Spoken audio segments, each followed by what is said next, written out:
الله أكبر الله أكبر.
نعبد إلا إياه مخلصين له الدين ولو كره الكافرون. لا إله إلا الله ولا نعبد إلا إياه مخلصين له الدين ولو كره الكافرون. لا إله إلا الله والله أكبر الله أكبر ولله الحمد. لا محمد على آل سيدنا محمد وعلى آل سيدنا محمد على أصحاب سيدنا محمد. وحياتي آيات القرآن كاه إلهي ومارك إن بري إلى بوعد إنه كفريه الله وحنا أمر إياه إلى نساك عبسنه ووحى إلهي إنه أبوري يا أيها الناس اتقوا ربكم الذي خلقكم من نفس واحدة إلهي ذي أبوري دور كعب صدا آيات أبو عربي وختمية إن الله كان عليكم رقيبا وقال الله وعليه دل شوقة وإلهينا إياه ويوحبك قصوني إلهينا إنه كعب صنه وحين كقارينا وحين دونينا الدنيا آخره أيين كقارينا وأنا حكمته إلهي الوامر إنه أدوك وشوقنا وما خلقت الجن والإنس إلا ليعبدون وحكى له ما أبورين إلى ذلك أمر قاتان ودوغيغا aan doonayay ay raacaan baan u abuuray ilaahayna cabad iyo ujeedada aan inoo abuurin afxasibtum annama khalaqnakum cabatha ma waxaad u maleyseen inaad ujeedada idin abuuray wa annakum ilayna la turjacuun idna aakhir xagga u soo noqonay oo leedin xisaabayn miyaad u maleynaysaan adduunku waxa weeye daarul amal aakhirna waa daarul jazaa adduunka waxaanu kasbanay ayaa leena ka abaal marinaya فمن يعمل مثقال ذرة خيرا يره ومن يعمل مثقال ذرة شرا يره. قول هذا صدر دار منا عبسي إلهي ومناسب مع المعكوك العيدة إلى سواريه وأطولها حاجة على عالم بشرتين آذني أقول الله وروح نور بالقواني أنا في السوقالي ولنا معها بيني ما أبو كاتح تبعات وحي تاويل تريس أيتهي كاذن كل يلا بطورا dabeedna taa'ibi ibliis baa tubta lahaaye goormada taqabalay fursadda aynu haysano aynu ka faa'iidaysan aynu ogaano inaga dariiq oo tahay inaynu dariiqa ilaahay raacno hadday tahay qof kastaba iyo hadday tahay guud ahaan dhammaanteenba midda kale waxa weeye maanta waxaynu joognaa al-ciid al-akbar ciidii weyneyd waynu ognahay oo diinta islaamku waxay leedahay laba ciidood sanawiya oo nabigu uu sheegay salawaatullaahi wasalaamu calayhi markii la soo saaray ilaahay inuu bedelay ciidihii jiri jiray oo lagu bedelay labada ciido oo ka khayr badan waxa weeye ciidda aynu maanta joogno waxaa la yidhahdaa al-ciid al-akbar iyo ciidda ramadaanka labadaba waxay khatibayaan camal weyn oo cibaado ah ama rukni min arkaan islaam ciidda ramadaanka waxay khatimaysaa ramadaanka oo la soo soomay oo ah arkaanta islaamka ka mid ah midaana waxay gabagabaynaysaa rugniga xajka oo maanta gabagaba ah sanawaataha yuqufu carafa marka labaduba saasay tahay waa ayaama aad iyo aad u fadli badan نبي الله محمد صلى الله عليه وسلم عليه ليدا ما انتهى كل وعد دير ومدو تشيدي وعادي ومارت وحوشري وحياه الشيء وحاكم لها مركي نبي حجها حجة الوداع إنه ما انتهى كليري بيش اي متشوقنا حقيتها ودك اي متشوق بيش اي متشوقنا حقيتها ميش اي متشوقنا حقيتها بيش اي متشوقنا بشيتها انت سؤال سو تشيدي مركا أصحاب waxay u maleeyeen ilaa meesha la joogo waa Makka bisha la joogo waa Ashhur Hurum maxaan ku raahdaa waxay moodeen ayaa maanta la jooga waa Ciid Akbar oo waa maanta tobanka ciida weeye asxaabtu waxay moodeen inuu macka ku magacaabi doono markaas uu meesha joogo soo Makka maaha biladullahi haram dhulka Ilaahay abuuray meesha u khayr badan Ilaahay tiisa soo maaha bisha la joogo soo Ashhur Hurum maaha bilaha iigu xaraanta yahay أنا حتى ماركت وحنا نقاشك جهاد حتى لتوجيه صوماها ما أتى شونا صلاة العيد هاي ماها مركز إن دماءكم وأموالكم وأعراضكم حرام عليكم كحرمة يومكم هذا في شهركم هذا في بلدكم هذا وهذه الشيء يا بويري ليكينا مسلمين ذاتهم هي حوريهم هنا كان علان هي عرقينا شرفتينا هي نسب كينا وحسوق يستان وحاس أونا ويك حراسيه سألوا تمانين إن بلد كان وحرم السماء كرهاي وحرمي بلا كان شو حرم سألوا قرن ليسان إلى سألوا قرن ليسان سأدرت أيها آدم إرادي النبي صلى الله عليه وسلم عليه ومدى مسلمين تا أمني دا إيقو دا يحوله دا يشرفته دا كل إلى اليوم وإن محرم يقول آدم إرادي إنك واحد مدى إنك ما توصي باهي بدن مركا واحد ويه مسلمين عندنا دكتوري بينا سمينه إلى إنه قبل غير كده إلى إنه قالوا إيجا سكفوا من أيوسون أتكسر عوضه إلى كظلم يحد قدم يوعى رالي كاهي يقولوا فلان ما سكسر هذا معه ولكن دول قعنت وتابوا وحنا عصرنا ولا دلالية دولة لو دارس أنت تبرت هذا إلى إنه ولا دلاله وقعنت معتد هو الظلم إلى سمين الإنسان إنه على يقبته وقصاصتا يجازا أي مريهين إلا مريو تاسو أي كارثة إن أدوك أمن قصة ونقضه أمن قال كل ذلك أن شعب دوره حولها الله إلى يوم حولها وهو إلى يوم مكيري قياما للناس ومدى كنت كاغن مركوا طريقة لو باهي أو شرقة أو نظامك إلا أيضا أوكل قداوي حوله وسن نظامه أما تجارة أما مامورة يا وحوي ناقة ساتوب له ما يكبح على كمايو عندنا يا نصر يا شرفته إلا إلى يوي أنت وقت يرين أيه هذا عيد وقت به ويا ما مناسب كول الدوري وحويه الكاس الشرعي هاي الكارت إلهي وصار هذا عين أركينه تكبير تاسي إلا ولو وعشان سمانته يصدح مع الملوك يا متشيخ اللي يراله وحويه يا تاس وإنه شيئا لكن عندي كورينا يا إلى إننا وكل حاجة قالت شو ترتج بالتكبير إلى قرير جرتي قد كم شكيرية مرة وشعار هي علامة ومدى مسلمين تاهلها يا مع تكبير تا المركز تلقى مقال قريها هي مساجد هي طريقة أذكار إلهي الله اللي وينينا يوي وحربينه أبو إلهنا وشعري هاي إلا وينيه أولا بصوه تاسلتها ويه تقول ما أنت الدوري وحيبا إلهي لو قوالا وعاكم الضحية حولها إلى لقاء وإلهي لو قوالا وقويسك استوى نيفتا كبيرها هي قويسك نيفتا كبيرها هي غيرك نيفكونا أكسن وأن إلا هاي وأن مارك تعاتا هاي وإلا هاي ووحبيبا لهاي ولقلا هاي أيال الدوري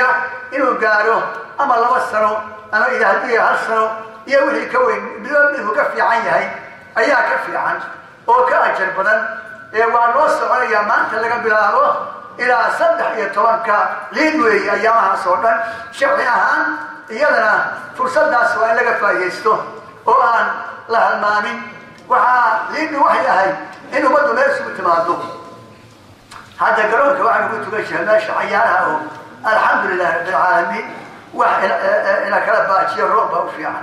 إلهي ما هالحرينا نعمة وإن إلهي لقومها هي وإلهي لو قدرية وما أكت إلهي لو قدر الصلاة وحاجة خير كله عليك سلام إلهي مكا ونوسي عليها لئن شكرتم لأزيدنكم ولئن كفرتم إن عذابي لشديد كفر النعمة وحوية نعمة يتحق خلق وذلك سويه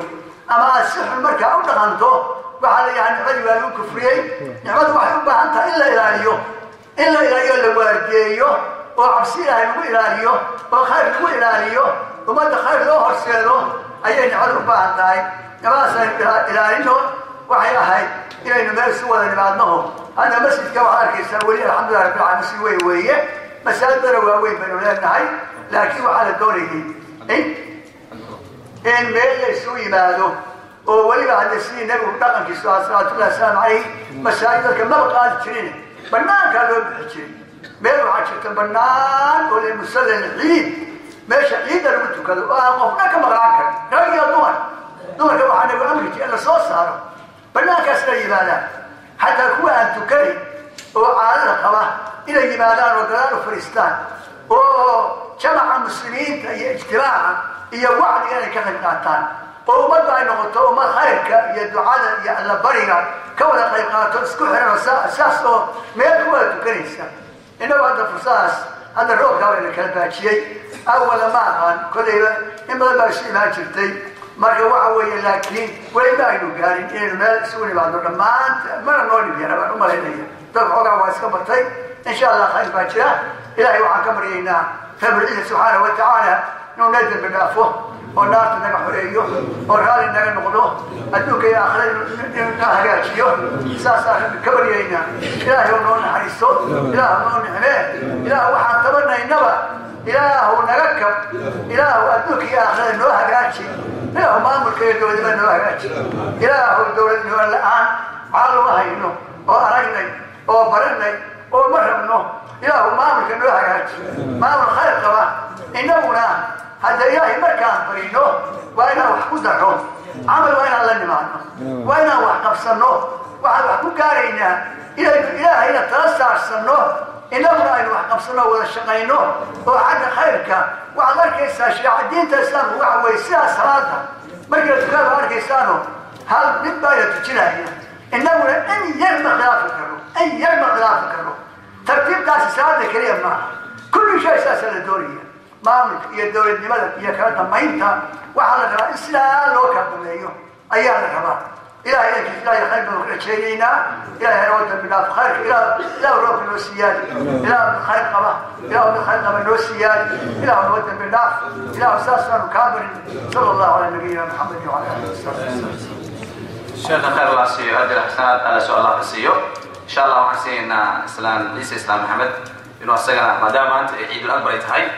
دعنا بصلنا مركز الإسلام سلوك. السلام عليكم ورحمة الله وبركاته. شفت الله يوافقيه بحلنا يجرينا الله ينقطع فعه. ما أنت واحد ما دا صدق يدينا يسبيش عن سبوت ميلود.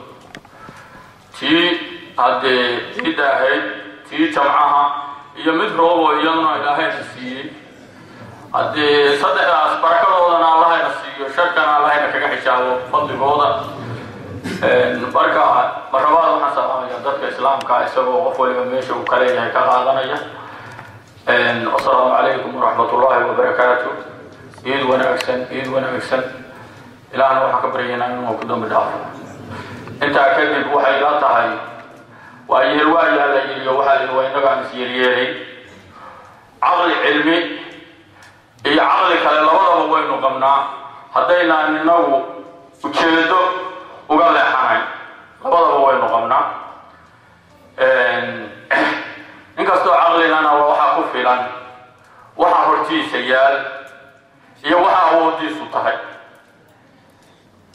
waxa hortiisa yaal waxay tahay maalin kasta mid uu rag ugu jecel yahay ama dumar ugu jecel yahay ama duuyo ugu jecel yahay isagoo qoslayo hortiisa ku dhimanaya si kasta waxa ugu dhintay هذا عقل يسوع وها أمه غنا يسيروا سالسونا هذا وحبوا كتامين كانوا واحد ترسل موليان سيدا الله اللي هذا إنه غفوة اللي وها أبارته تهاي قبضوا على جماعة معرمة وها وديسوا تهاي هذا وعقل اللي ويكون في لان تهاي هذا وها سوى كبا كلا هذا كبريو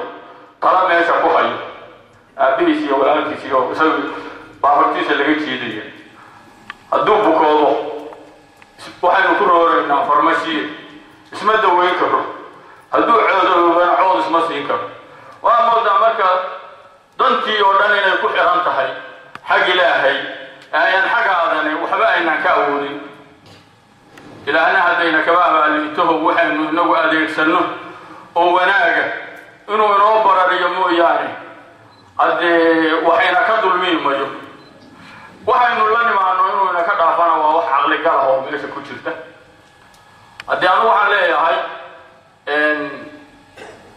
waxa waajibka ina ku ah wanaag weeye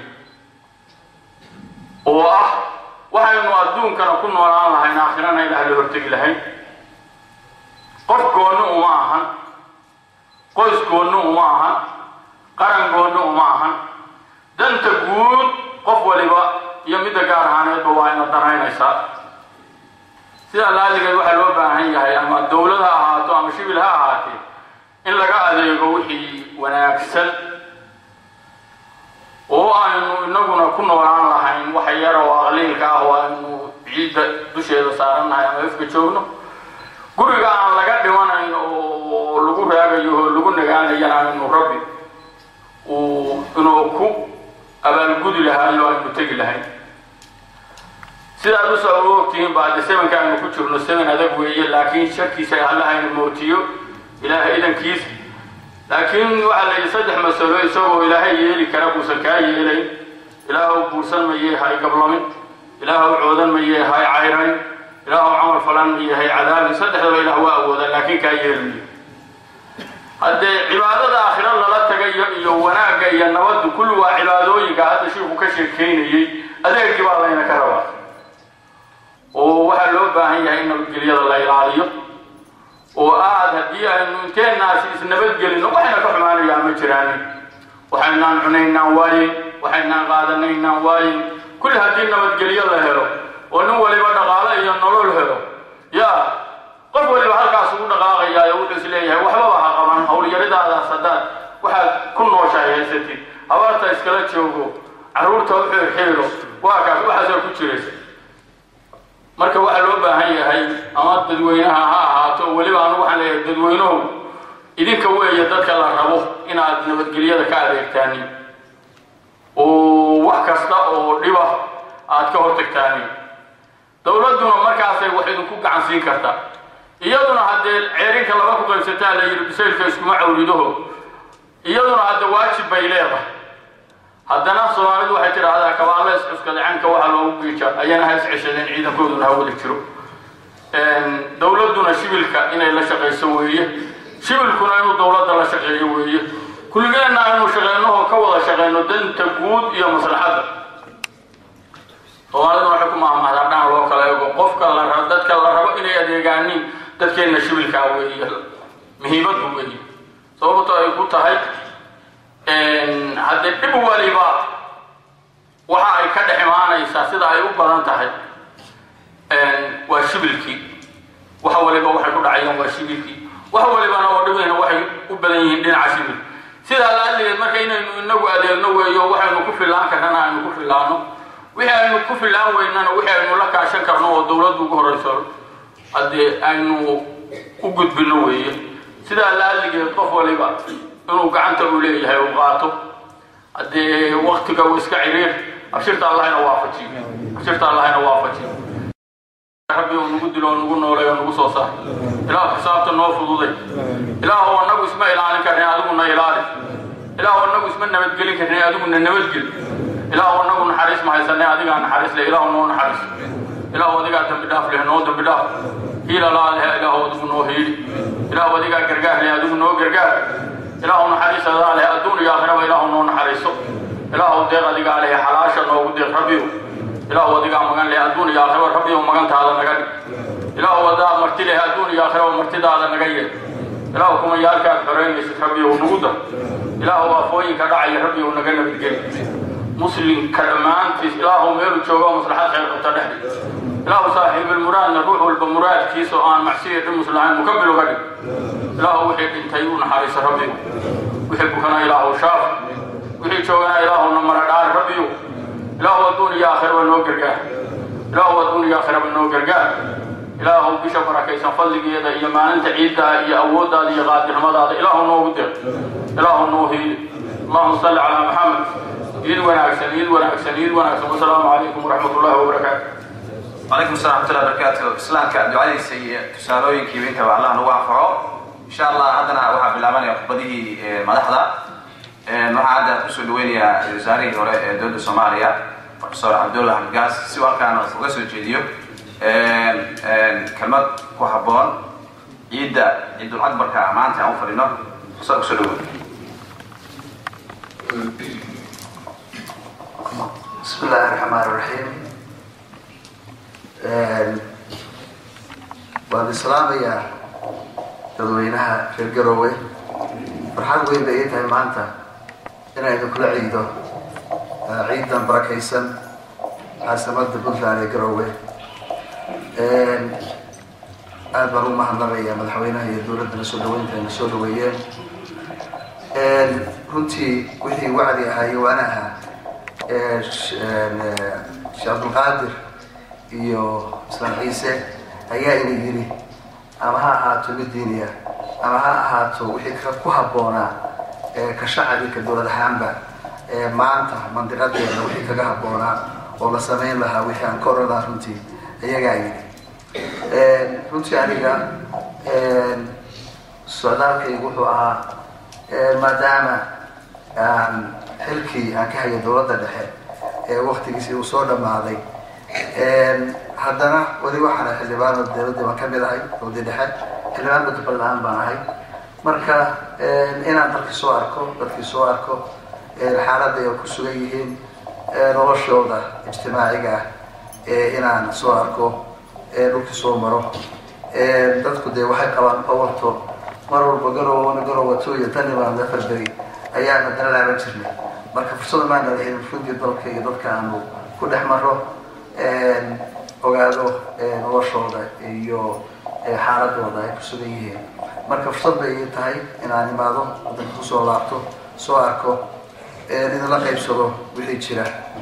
ayay ahay socdaalkaygu runtii intii daan maqnayna waxaan ku maqnayn dan qaran ayaan ka shaqeynay halkii sano xoogaa meeshaan joognay in Soomaaliya ay dowladnimadeeda iyo qarannimadeeda iyo karaamadeeda iyo sharafteeda dib u soo laabato way waxaan ka shaqeynay runtii taasina ilaa xad guul ayaanu ka gaarnay in Soomaaliya maanta ay leedahay dowlad taam ah oo meel gaar ah in Soomaaliya maanta ay leedahay dastuur federaal ah in Soomaaliya maanta inteedii badnay dadkii dhibta ku hayay laga xoreeyay inkastoo wali wadankii meelo badan ay ka joogaan aad moodana hadda laftigeeda mandiqadan hadda aan joogno in ay dhib ku hayaan oo ay kusoo badanayaan loona baahan yahay runtii in aad looga shaqeeyo loogana feejignaado waxa waajibka waxa weeye sida uu islaamku sheegay shacabka sheegay dowladda iyo shacabka in laga wada shaqeeyo danta guud sababtoo ah runtii waxaan aaminsanahay danta guud qof markuu ka shaqeeyo waxay u badan tahay dantiisa shakhsigaana inay hirgasho ayay u badan tahay oo ilaahay uu u sahlo inuu danta gaarka u leeyahay inuu gaaro laakiin haddii danta gaarka laga shaqeeyo waxay u badan tahay qofku danta gaarka inuu waayo tan guudna ay dunto ayay u badan tahay marka mar walba maslaxadda caamka in lagu hayo niyadda oo laga shaqeeyo ha noqoto nabadgelyada ha noqoto yani dowladnimada in maslaxadda guud mar walba la eego waa laga maarmaan dad iyo shicib iyo dowlad wada socda oo wada shaqeynayaana ay ka shaqeeyaan waxaan isleeyahay Puntland waxay heshay 14 sano oo nabadgelyo ah oo runtii ay ka nasiib badnay Soomaalida inteeda kale aysan helin marka 14 sano waxaan isleeyahay horumar weyn bay gaartay dhanka nabadgelyada iyo dhanka horumarka kale kalaba laakiin haddana waxaan isleeyahay marka qaarkoodna yidhaahdaa 14 sano haddana koonfur baan ka imido waxaan isleeyahay 14 sano oo ay horumarkaas yani nabadda haysatay intaasi in ka badanba baa la suubin karay yani baan isleeyahay haddana waxaan isleeyahay fursadaas in aan la dhumin nabadgelyada laga shaqeeyo sida sheekha islaamku sheegeen wadajir loo shaqeeyo maslaxadda caamkaana laga shaqeeyo ayaan ku talinayaa waan wada joogayaayo insha allahu mandiqada intii xoogaa waa sii joogayaan dadkana in badan waan is aragnay saqshanti iyo fardiba iyo jamca waan soo aragnay dhul badanna waan soo maray runtii aad baan u mahadnaqaya intaan soo maray si loo soo dhaweeyey iyo marxabeynta aan ka helay dadweynaha reer puntland waan salaamaya mar kale waxaan idin leeyahay ciid mubaarak waxaan idin rajeynayaa ciidan ciideeda kale sidoo kale nabadgelyo barwaaqo iyo bashbash qoys ahaan iyo mandiqad ahaanba in ilaahay nagu gaarsiiyo ayaan idin rajeynayaa asalaamu calaykum waraxmatullahi wabarakaatu professor kaala mahadsan yahay kelmadii ku aadaneed iyo booqashadii uu ku yimid puntland haddana waxaan kusoo dhaweysay wasiirka cadaaladda si madaxweynaha dowladda puntland ugu soo dhaweeyo uu maantayna ciidani madaxweynuhu uga faa'iidaysto kelmadii oo macnaha ku aadanaa shacab ahaan iyo dowlad ahaan iyo soomaaliya inta madal wasiir kusoo dhaweey بسم الله الرحمن الرحيم اللهم صل على سيدنا محمد وعلى اله وصحبه اجمعين مدحوينها مدحوينها كلينك استماده علماده بعض الصحافه خيارته امنيه عيد كستو عدكيga مقلس السلام عليكم ورحمه الله وبركاته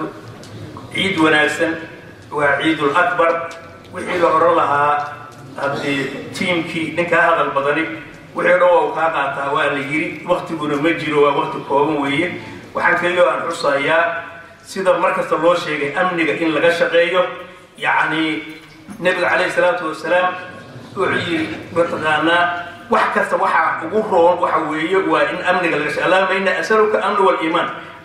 iimaanku ma xasilaayo haddii aan amni jirin amniga in laga shaqeeyo barwaaqadaas ilaahayna siiyey inaan xagsano yani maanta ciid weeye ciidul mubaarak weeye xoolaha la qalaayo in dadka masaakiinta wax la siiyo dadka xabisiyada ku jira in xoolaha mantaqa loo geeyo dadka dhimirka qaba in noolayaasha agoomaha meelaha ku xeraysan dadkaas oo dhamaanta inay hilib cunaan ma taqaana oo laga faxiyo ayaa loo baahan yahay xagga shaqada oo la yiri haddii aan la shaqaysan waxba ma hagaagayaan waxa la yiri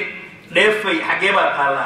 dib gadaasheed ayaan allaaba yiri markii qofka la shaqeeyo ayaa wax la qaban karaa reer amarka taa oran jirin ninka shaqaysan shaah waa ka xaraan waayo waxa madawqadkaas aan soo korto aad inoo soo gaarin way adkay in koob shaah la cabo marka shaqooyinka la shaqeeyo baa wax hagaagayaan siiba dadka shirkadaha iyo leh inay creativity wax abuuraan dadkii oo dhan dhalinyaro u badan yahay jaamacadaha laga soo wada baxay haddaan shaqa la abuurin haddii tarhiib bay ku dhammaanayaan iyo markasta waxay leeyihiin meel kale wax ka jiraan markaasay badda ku dhammaanayaan in shaqooyin la abuuro warshado kalluun in la sameeyo warshado hilib in la sameeyo hargaha in la sameeyo mataqaanaa warshadaha hargaha magaalada innagu aynu joogno dhagaxa dhowr goor baan sheegay lagu dhiso guryaha waa mutneel waxa weeye waa soft hadii inta si fiican loo kala jeexo marka goorta la mariyo labeen yar waxa weeye wax qaali ayuu noqonayaa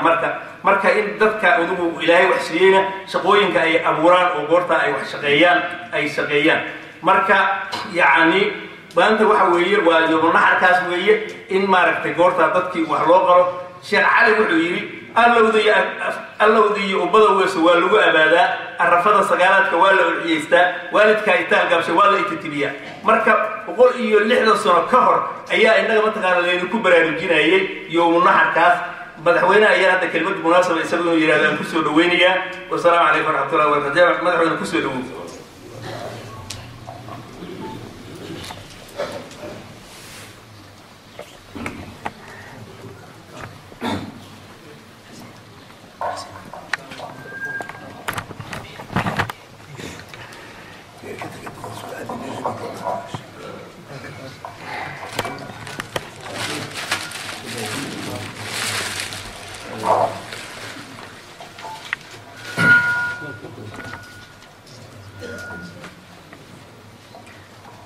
بسم الله الرحمن الرحيم الحمد لله رب العالمين والصلاة والسلام على رسول الله عيد مبارك عيد مبارك عيد مبارك عيد هذا كله إلهي إذنكيس إلهي نبقى إلهي كوغارسيو بالواقع ما أنت ومالي ولا أكسن سيدي يوشيغين رقي هوري الماضي رقي كمجلوه ريي سلانكي رئيس وزاري هوري انتبه مالي ولا أكسن ويه ومالين إلهي إنه نبعيي ويسوك يندري عيدي ويني إيو جمعي إيو روب عامة انت عن كورها إنه لقانك بالله نوردن وحد الخسارة وين لو مسوا شيئين يلا حاكي جرجيران بدنا نقول هنا ويجري كران لكن واحد اللي هو إنه لو مسوا شيئين إلى هالدير وعنا رجينا إلى إذن كيس روب خاص إنه النقطة روب عامة واحترم واحد باتة عن جيسن واحدة ما هو دباتة مل دباتة كان عضنا إلى هاي إنه وركذا إنه سوق قاسين وأنا مكور هلين إنه النقطة سنة الواقع يعمل مركز لقاه سنة نبضة سنة لحسوسته سيدي سنة ده هرو كلا أنا حسوسنا هاي كل يسقال بقول سقاشين سد حديد سنة كي كله إنت لو كان جوجي هو روب النابوها سنة كي وحوها لترك عنها يكوب كشاها أو لترك عنها جبنا حولها بالكل والسجري إلهي وحرجينا يا حولها أنا إنه عافمات سيو كمبين أما قرولو تلالنا واسعدا ولغو بيغي دلالة الدولة حقيس هذه ما أنت أنا كل دي وحي دعاء وعدنا علماء يسمى واشياء أنا كنت أقول لك أن دعاء دونه ودعاء لفتقيه وكفي عن هذا وذات بان لفتقيه وسكتريا وذات بدنا دعاء وحاسن وبدن من سنة أنا ما أتوقع وحلاقة في شاعنا الواحد كله مركز سعودة وسياسة هات وعملية هاتين وحكشيله وحيا ربنا ورحمة الشيء انتهى قلبيان إن أنجح يبدأ وحي جيران وشيله يلا يقفل إن شاء الله وأنا شيء قدونا الله يدمه هذه أنكب بلابه محمد الصومالي هاي ستة وحا صومالي اللي يقانا وحي نقطي مهما أفكار على الويل هذا فيلد ستيت دولة خسارتي الدنيا ربما هذا قصته يعني ناس الصومالية النقط بريان يرابا الإسلام هي كم مغلجلي مجتمع يعني قويس وكبلامه إسلامه وهي واحد مضبطا لما ندقيسته مع المغلجلي يقول إلى اللي نكور هذا منك waxa xun haday dhacaan qofka lagu helo waxa asalka khatar baa ka dhacay heel baa ku dhintay waxa soo xasan ka dhacay ka leesh inaga magac xumaa ina ku dhacday dad sharaf badan bayno ahayn adduunka laga qiimeeyo mandaqad istaraatiiji ah oo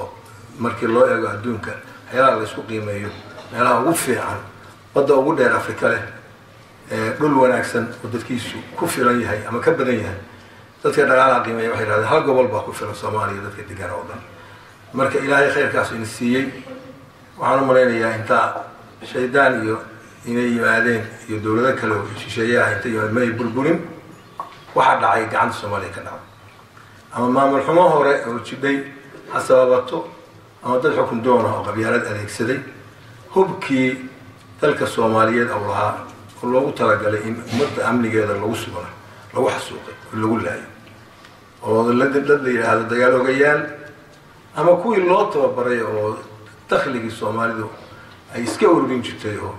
cashuurta ahaa lagu tababaray oo ciidamadii inay ummadda daafacaan loogu talagalay rag madaxda kamid ah qayb kamid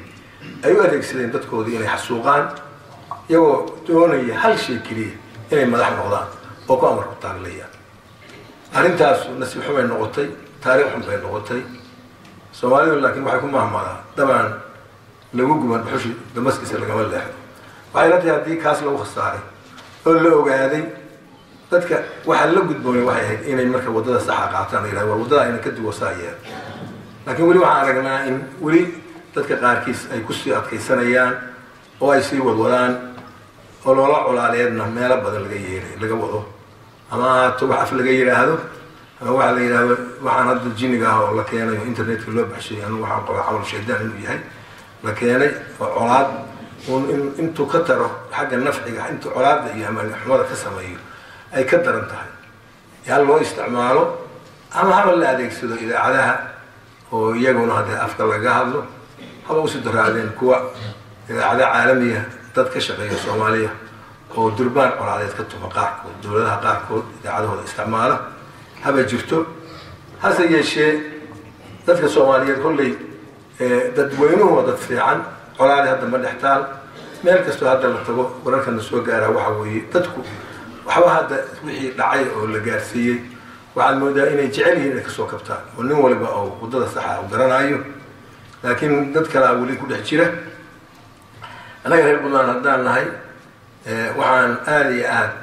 maqsuud uga nahay intii aan halka xafiiska joognay iyo raggii naga horreeyay intay joogeen wax badan in la qabtay wax badan in la qabtay baan anigu aaminsanahay meeshaan waxba kama jirin meelaan waxba ka jirin cid wax ka qabatay hadda siday tahay ka dhigtay oo iyada u sabab noqotay anigu waxaan aaminsanahay inay tahay wax lagu faani karo mana qabo xukuumadda keliya xukuumadda waa jiheeye dadkaa qabtay ama ha ahaadeen wax shaqeeya ama ummadda shaqo siiya oo nafciga iyo hantida ka shaqaysiiya ama ha ahaadeen dadka traditionalka ah oo dhaqanka iyo miyiga dadka jooga oo xoolaha iyo hantida asaasiga Soomaaliya gacanta ku haya ama ha ahaadeen aqoon-yahanada ama ha ahaadeen siyaasiyiinta hagaagsan arrinka siyaasiga wuxuu noqday erey laga macsiyeystay oo nin walba sheegto siyaasigu waa wax la barto jaamacad looga baxo dariiqooyin la maro leh siyaasi maaha sir siyaasi maaha xukunku doon wax walba maaha waddo kastoo xun sheego maaha kumaan intaan hadda xusuusnahay oo xukuumaddan hadda anu madaxa ka ahay aan joogtay waxay waday laba dariiq oo midna Soomaali oo dhan ay kala hawlgelaysay in wax u saxmaan buntland geedi socodkeeda nabadeed iyo sidii waddanka loo xasilin lahaa horumar loo gaarsiin lahaa oo labada isdhex socday maxaa yeelay ma kala maarmaan haddaan Soomaaliya nabad helin buntland nabad heli mayso buntland oo iyadu maamul lahayd oo 14 sano dheeraad hadda jirta haddii ay maamulkeeda adkaysan oo wixii uu ku dhismay oo ahaa dowladda Soomaaliyeed oo dowladda saddexaad oo Soomaaliya the third republic inay noqon doonto dowlad federaal ah si looga maarmo oo looga soo kabto dhibaatadii dhacday oo waxa anagu aan horseednay oo anagu aan ku baraarnay inaan maamul yeelano oo aan nina aanan la wadaagin iyo mid aan Soomaaliya la wadaagno ay noqoto horseedka aan ka qaadanay wax weyn buu ah waxaad xusuusantihiin muddo hal sano ah iyo xogaa dheeraad in lagu jiray xagga dowladda federaalka meel gaarka ah isqabqabsi aan kala go' lahayn oo mar kasta ay xukuumadda hay'adaheedii dowladda hay'adaheedii hadday tahay barlamaankii hadday tahay intii fulinta oo madaxweynihii iyo ra'iisul wasaarayaasha inta isqabsanayeen ay kaliftay marka in la yiraahdo bal yaa kaloo wax ku leh meesha ownership Soomaaliya qolada ku meel gaarka ah saddex xafiis oo inta ay haysataa iska leh mise dad kale jira waxay dad kale jira dadka kale oo la sheegay oo la jira oo adduunka oo gacanta Soomaaliya ku haya oo kharashka inta ugu badan bixiya oo haga oo hadday tahay arrimo bani aadamnimo hadday tahay mashaariic horumarineed hadday tahay xataa mushaarka ciidamada dowladda ku meel gaarka bixisa iyo waxay howl socodsiinteeda waxa weeye waxa la aqoonsaday inay jiraan anaguna codkayga hadda waa gaarsiinay waxa la aqoonsaday inay jiraan wax la yiraahdo Puntland oo Soomaaliya inay midowdo u taagan oo dastuur u samaysatay waxa la aqoonsaday inay jiraan sunna wa jamaaca oo wadaado isxilqaamay oo waddankooda intay ka deganaayeen ka gaari kareen ka xoreeyay kuwa shidada keenay oo diinta ku gabanaya oo beenta ka sheegay shariicada islaamka iyo diintaba waxaa jira rag kaloo isku dadayayna maamul inay samaystaan inkastaba ha u gaadheen galmudug oo kale iyo saddexdii hay-adood oo dowladdii ku meel gaarka ahay waa tii bishii September kal hore lagu heshiiyey geedi socod nabadeed in la sameeyo roadmap loo baxshay waa geedi socod taabayaal maalmo meel la degayo maalmo la degayo si loo gaaro wax lagu heshiiyey oo dhammaystiran hal sano in lagu dhammaystiro roadmapkaas oo dowlad rasmi oo Soomaaliya dhalatay oo dastuur yeelatay dastuurkaas dadka ka soo go'ay ee aysan ahayn mid ama cid shisheeye u yeerisay ama samaysay dowrka Puntland ay ka qaadatay waxaa dowlad dahaba waa ogtihiin kharash iyo waqti badan oo waddanka gudihiisa ama dibaddiisaba xamar baan u tagnay in geedi socodkaas la wado baa la isla gartay wax soo saxay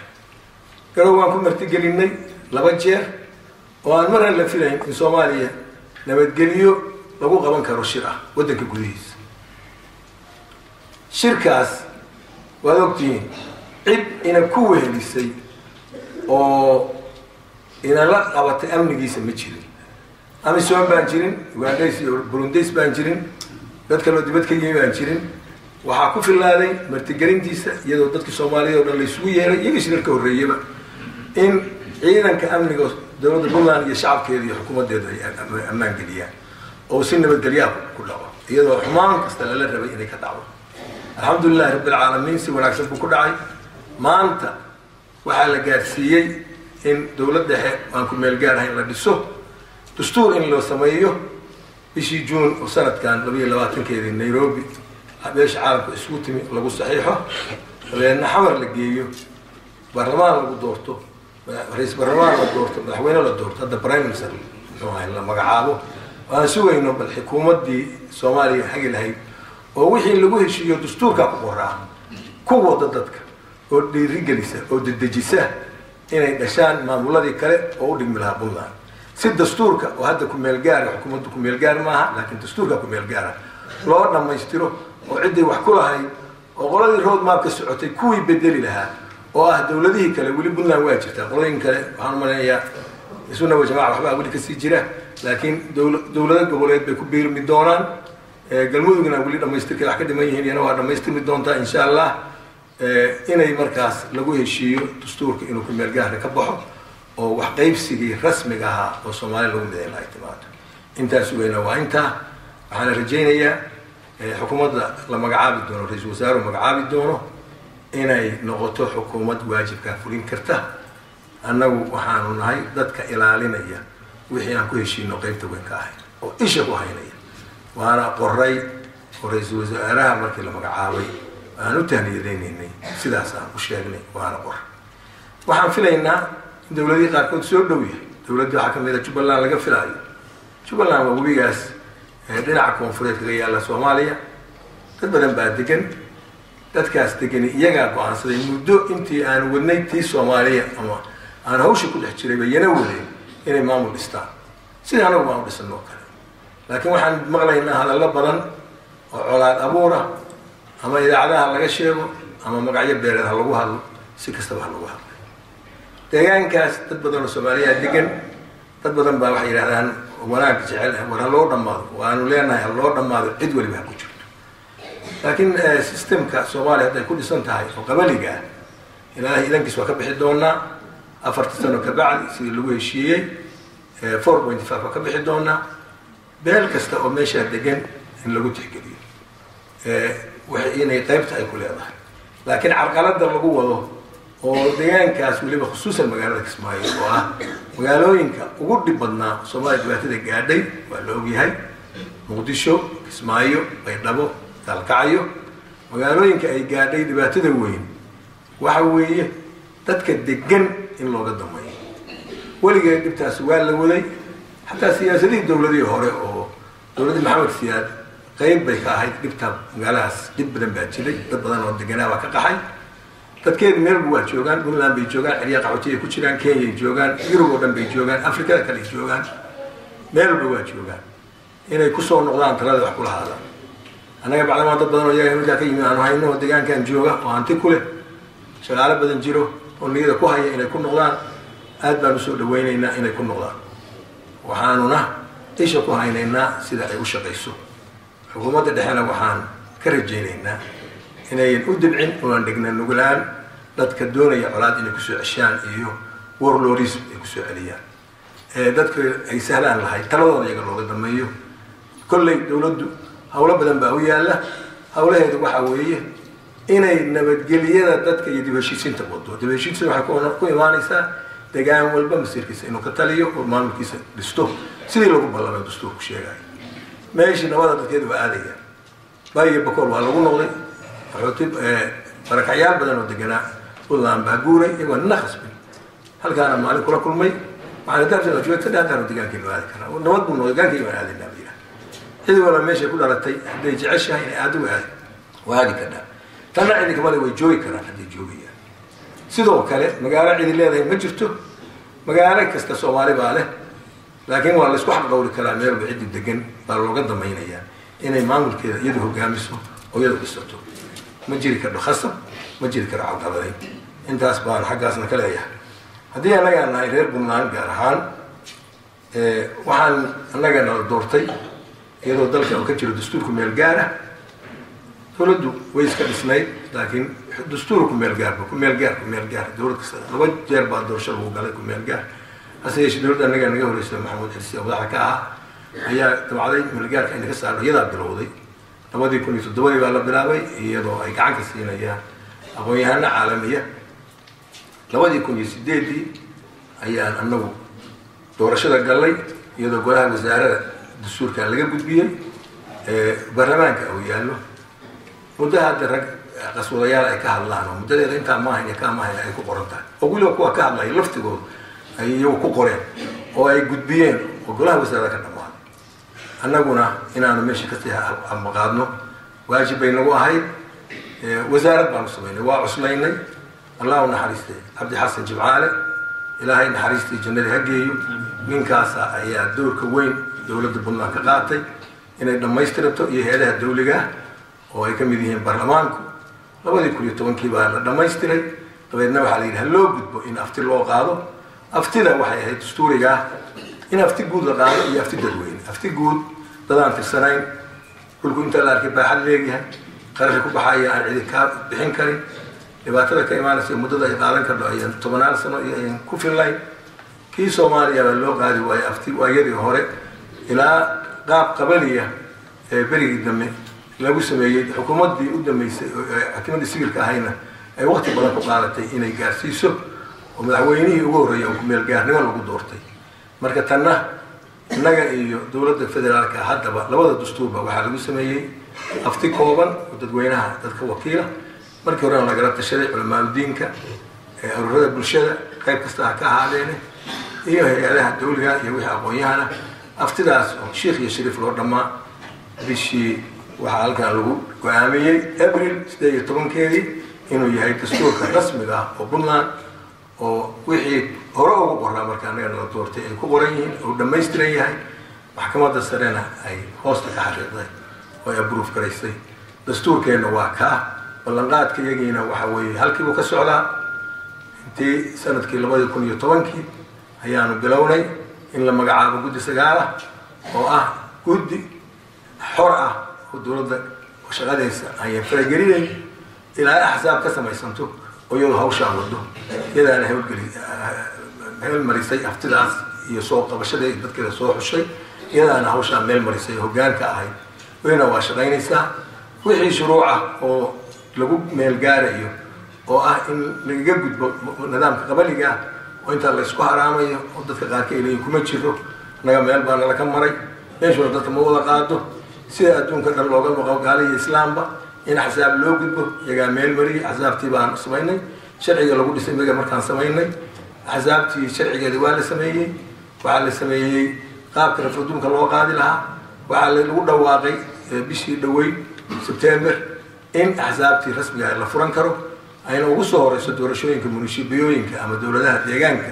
oo puntland ka hirgelaya oo laga dooranayo inta degmo oo puntland ka kooban tahay 37 degmo dadka warxo tashiilka ahay meelaha qaarkood ay ka faa'iideysteen waxaa jira qaramada midoobay ama dowladaha ka taageeraya kharashka tirada badan oo lagu sameynayo nidaamka axsaabta badan waxay leeyihiin wixii dambe aad samaysteen idinka inay gaar yihiin annagu waxaanu Soomaaliya ka aqoonsanahay inay hay 17 gobol iyo intii degmo waagi jiray dowladda maxaa ugu dambeysay laakiin annagu haddaan dowlad nahay oo maamul nahay maamulka iyaga iyo degmada iyaga sidii ay uga wada dhici kareen doorasho oo midba council loogu sameeyo annagayna jirtaa degmo walba yaa laga kalluumaysan war beena oo warxo tashiil been siyaasi sheeganaya oo nidaam qabaliya la wareegaya oo doonaya inaan waxba meeshaan ay ka samaysmin in inaga leena ka guuro mar labaad oo inagoo hadda 14 sano iyo dheeraad jiray dowladda hadda dhalanaya oo dowladda federal ka mid noqonaya ayna dhaafaan oo nidaamkeenu burburo aan ku ballanqaanay oo systemka dhan jajabo oo nabadgelyo xumo iyo iska qabsi ay timaado kuwa warxo tashiil waxa ku leeyahay degmooyin baa laga tagay kanaal degmo laga tagay ma jirto 37 degmo oo puntland ay leedahay mid walba maamul baa laga dhisay mid walba doorasho ka dhacaysa markii ay dhamaato doorashadaas dowladaha hoose oo bisha May si bisha soo socda hadii ilaahay inuu ay dhacdo waxaa loo gudbi doonaa in guddiga doorashada ka ku meel gaarka ah oo meesha ka baxo oo ay bedelaan axsaabta doorashada munishiibiyada ku adkaata dad ka socda iyo dad kale oo ka yimaada dhinacyada kale markaas baa waxaa loo gudbi doonaa sanadka soo socda doorashadii axsaabta oo xisbigii ku adkaada doorashadaas oo noqon doono xisbiga qabta dalka majarihiisa iyo hogaamintiisa anaga dhowr jeer baa meel ka sheegay waxaan war anaga haddaan xukun jecel lahay dictatorship maxay bixis wixii markii hore la doortay wal ragiina doortay waa ku jiraan milyan walina ismaana nicino wixii nagu doorteen iyo intii naga filaayeen waa sameey waxaan aaminsanahay inay markaa aynu dooran lahay haddaan anagu xukun doon nahay laakiin waxaan doonaynaa dhaxal inaan ka tagno ummadda lagu eliyo awoodda inay iyadu madaxdeeda dooran karto oo ninba ninku ka fiican ay soo saari karaan oo aan la isugu cilqabi karin waddadaasaan ku soconnaa waxaan aada iyo aada ugu faansannaha oo ilaahay ugu mahad celinaya inaanu guul weyn ku dhammaynay dowr weyna ka qaadanay edi socodkii halka sana aha oo nabadeynta iyo edi socodkii kumeelgaarka laga baxay iyo dastuurkii samayntiisii dowladda soomaaliyeed oo guud waxaana rajaynaynaa inuu kanna iyada iyo shacabka iyo anagu iskaashanayna inaan ku guulaysan doono oo muddadaas halka sanaa ku dhammaystiri doono annaguna edi socodka iyagii